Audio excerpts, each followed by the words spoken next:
हफ्ता है क्या होता है, बड़ी बड़ी मेहनत करना पड़ता है।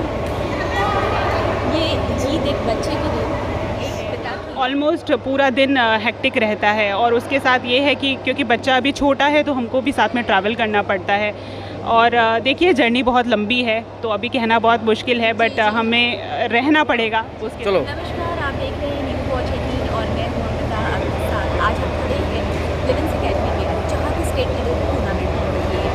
तो आइए हम बात करें उन पेरेंट्स से जिन्होंने बच्चे के पीछे कड़ी मेहनत की। वो मेहनत क्या थी, वो स्ट्रैटेजी क्या थी, किस तरीके से उन्होंने काम किया। नमस्कार सर। नमस्ते नमस्ते। वैसे मैं पेशे से वकील हूँ। प्राय मैं 4 बजे उठ जाता हूँ और 4 बजे से 5 बजे तक मैं खाली देखता हूँ कि 5 बजे से बेटा उठ जाता है, 5 बजे से 9 बजे तक बेटे के साथ लगा रहता हूँ। फिर 9 बजे से मैं खोल कर लगाता हूँ, फिर मैं तुरंत भाग कर आता हूँ 4 बजे, फिर शाम को आता हूँ, फिर 4 बजे के लिए जाता हूँ, लगभग 9 बजे तक उसके साथ लगा रहता हूँ। फिर 9 बजे बाद फिर घर पर आता हूँ, फिर 5 बजे फिर 11 बजे जी मतलब आपने स्पोर्ट्स में बच्चे को इतना इनकरेज किया कि आपको खुद उसके साथ लगना पड़ा है। इंकरेज करना पड़ता है, साथ साथ लगे भी रहते हैं, उसे पूछते भी रहते हैं, मैच भी देखते रहते हैं, इंटरनेशनल मैच भी देखते रहते हैं, उसमें देखता रहता हूँ, उसको कुछ हमें भी बताता रहता है पापा ऐसे खेलना है, तेज है, जानकार है थोड़ा सा। जी किस तरह से मतलब आपने माइक ठीक से लगाओ। अकेडमी ज्वाइन करी? नहीं मेरी जगह प्रयागराज इस अमिताभ बच्चन स्पोर्ट्स कॉम्प्लेक्स है, उसी में खिलाते हैं, उसी में मिस्टर त्रिपाठी जी हैं वही खिलाते हैं। और जो सीनियर्स कुछ बच्चे हैं वो भी देखते रहते हैं बच्चों कैसे खेलते हैं। सीनियर बच्चे वहाँ पर हॉस्टल भी है, वहाँ गुप्ता सर भी हैं और त्रिपाठी सर भी हैं, DSO हैं, सब लोग इत्मीनान से देखते रहते हैं बच्चे कैसे खेलते हैं। सर किस उम्र से बच्चे ने खेलना शुरू हाँ, ये सही बात करें, मेरा बच्चा लगभग 7 साल से खेलना शुरू किया। 7 साल हाँ, से? 4 साढ़े 4 साल।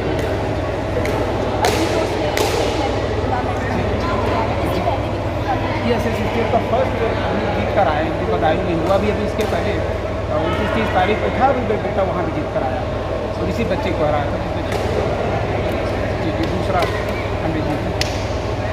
क्या लग रहा है, क्या महसूस कर रहे हैं आप? हफ्ता है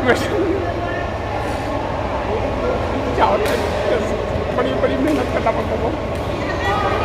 ये जीत एक बच्चे की नहीं, एक पिता की है। हर एनर्जी ड्रिंक में माँ के संघर्ष की कहानी बताई जाती है और आज हमारे साथ ऐसी एक माँ है जिनकी संघर्ष की कहानी जानेंगे कि उन्होंने अपने बच्चे के पीछे किस तरह से संघर्ष किया।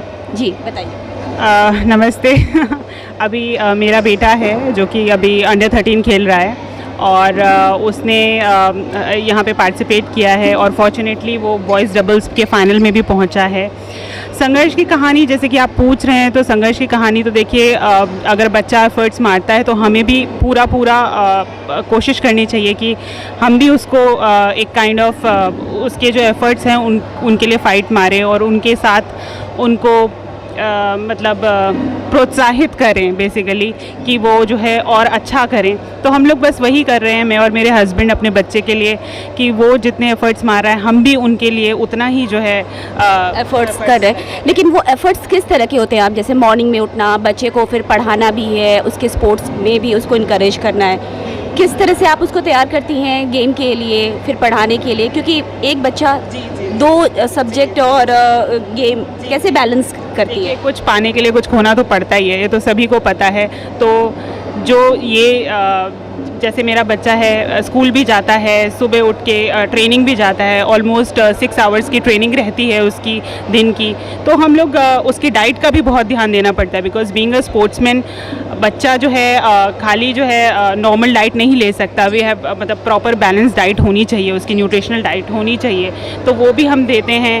फिजियोथेरेपी भी कराते हैं। ऑलमोस्ट पूरा दिन हेक्टिक रहता है और उसके साथ ये है कि क्योंकि बच्चा अभी छोटा है तो हमको भी साथ में ट्रैवल करना पड़ता है और देखिए जर्नी बहुत लंबी है तो अभी कहना बहुत मुश्किल है बट हमें रहना पड़ेगा उसके साथ। आप गाजियाबाद से?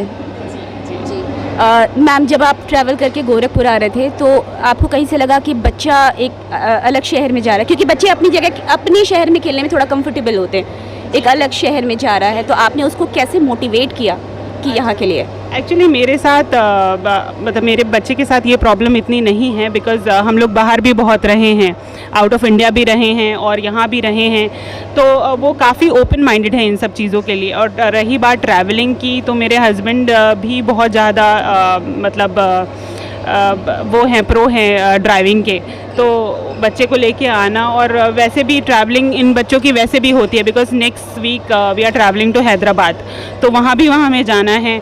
तो और इससे पहले हम जो है बदायूं गए थे, तो ऑलमोस्ट ये जो मंथ है, जो समर वेकेशन इन लोग का है, वो कम्प्लीटली ट्रैवलिंग में जाने वाला है।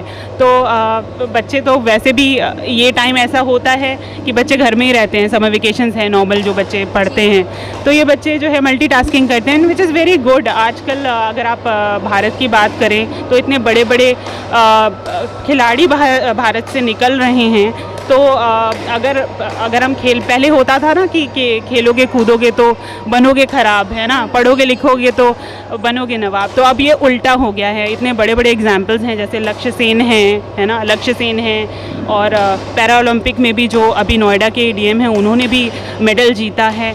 तो बीइंग अ पेरेंट हम लोग को हमेशा ये चाहिए कि बच्चों को हमेशा प्रोत्साहित करें, जिसमें भी वो अच्छे हैं, जिस भी फील्ड में अच्छे हैं, चाहे वो खेल है, चाहे वो पढ़ाई है, ये हमारी ड्यूटी है, तन मन धन सब देना पड़ता है। जी जी, बहुत बहुत धन्यवाद आपका। Thank you. और आपकी सफल यात्रा के लिए बहुत शुभकामनाएं। बहुत बहुत थैंक यू। ये थी एक माँ की संघर्ष की कहानी। बच्चे के साथ माँ और बाप को कितना लगना पड़ता है, ये तो अभी आपने सुना भी और देखा भी। ये कहानी ऐसे निरंतर चलती रहेगी, और ऐसे ही मजे हुए खिलाड़ी हमारे देश को, हमारे समाज को मिलते रहेंगे। इसी के साथ मैं अमृता अब आपसे विदा लेती हूँ, अगली बार फिर मिलूँगी, तब तक के लिए नमस्कार।